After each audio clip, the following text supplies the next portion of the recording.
झांसी की रानी लक्ष्मीबाई थी। रानी लक्ष्मीबाई भारत के सबसे पहले स्वतंत्र संग्राम के समय में बहादुर वीरांगना थी।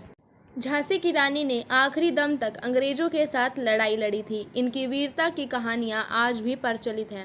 मरने के बाद भी झांसी की रानी अंग्रेजों के हाथ में नहीं आई थी। रानी लक्ष्मीबाई अपनी मातृभूमि के लिए जान न्यौछावर करने तक तैयार थी।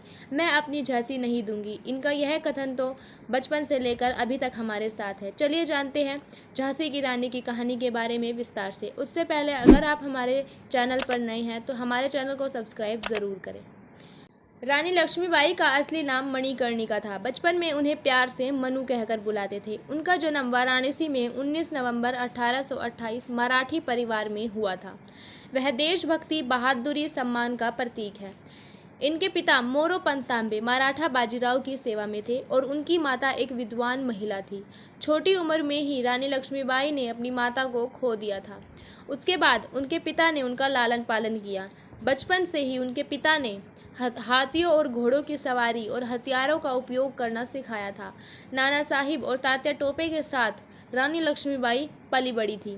झांसी के किले की नींव आज से करीब कई साल पहले 1602 में ओरछा नरेश वीर सिंह जुदेव के द्वारा रखी गई।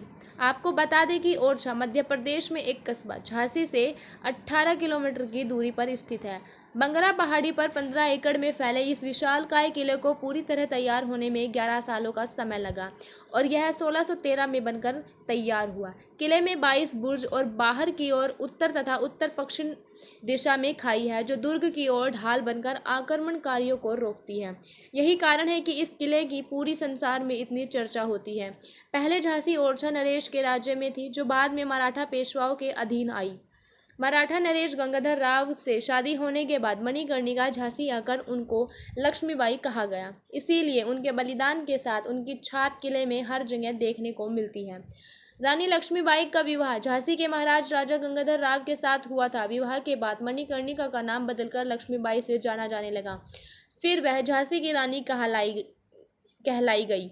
1851 में उनके बेटे का जन्म हुआ, परंतु 4 महीने के बाद ही उनकी मृत्यु हो गई थी। कुछ समय बाद झांसी के महाराजा ने दत्तक पुत्र को अपनाया जिसका नाम आनंद राव रखा गया था।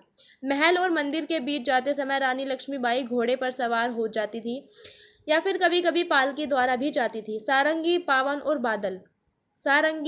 और बादल उनके घोड़ों के नाम थे।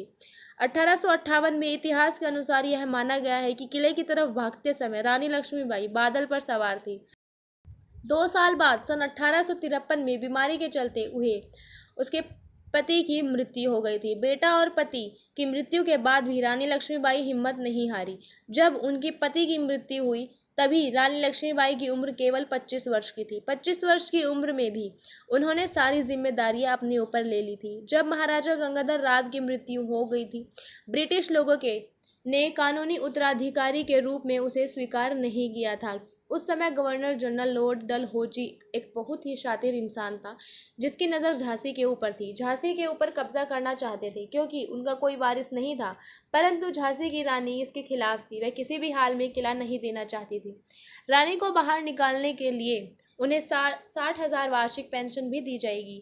झांसी की रक्षा करने के लिए रानी लक्ष्मीबाई ने एक मजबूत सेना को इकट्ठा किया। यह सेना के अंदर महिलाएं भी थी। कुल 14,000 विद्रोह को इकट्ठा किया और सेना बनाई गई। 23 मार्च 1858 को झांसी की लड़ाई शुरू हो गई थी। अपनी सेना के साथ मिलकर झांसी को बचाने के लिए रानी लक्ष्मीबाई ने लड़ाई लड़ी थी, परंतु ब्रिटिश लोगों ने उसकी सेना पर अधिकार बना लिया था। फिर इसके बाद अपने बेटे के साथ रानी लक्ष्मीबाई कालपी भाग गई थी। कालपी जाकर उन्होंने तात्या टोपे और बाकी सारे विद्रोही के साथ मिलकर एक नई सेना बनाई। 18 जून 1858 को ग्वालियर के पास कोटा की सराय में रानी लक्ष्मीबाई की मृत्यु हो गई थी। रानी लक्ष्मीबाई को लड़ाई करते समय ज़्यादा चोट तो नहीं लगी, परंतु काफ़ी खून बह गया था। जब वह घोड़े पर सवार होकर दौड़ रही थी तब एक बीच में झरना आया। रानी लक्ष्मीबाई को लगा अगर यह झरना पार कर लेती है तो उसे कोई पकड़ नहीं पाएगा, परंतु जब वह झरने के पास पहुंची तब उनके घोड़ा आगे जाने से मना कर दिया। तभी अचानक पीछे से रानी लक्ष्मीबाई की कमर पर एक तेजी से राइफल से वार हुआ, जिसके कारण काफ़ी खून बह गया था। खून को रोकने के लिए जैसे ही वह अपनी कमर पर हाथ लगाने गई तभी अचानक उनकी हाथ से तलवार नीचे गिर गई।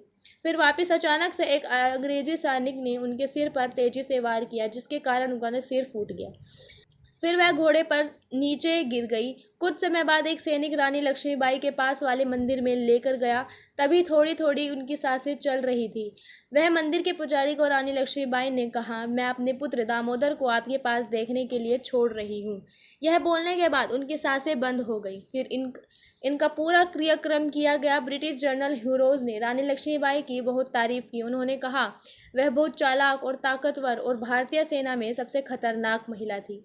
सुभद्रा कुमारी चौहान द्वारा लिखी गई कविता झांसी की रानी की बहुत ही प्रचलित कविता है।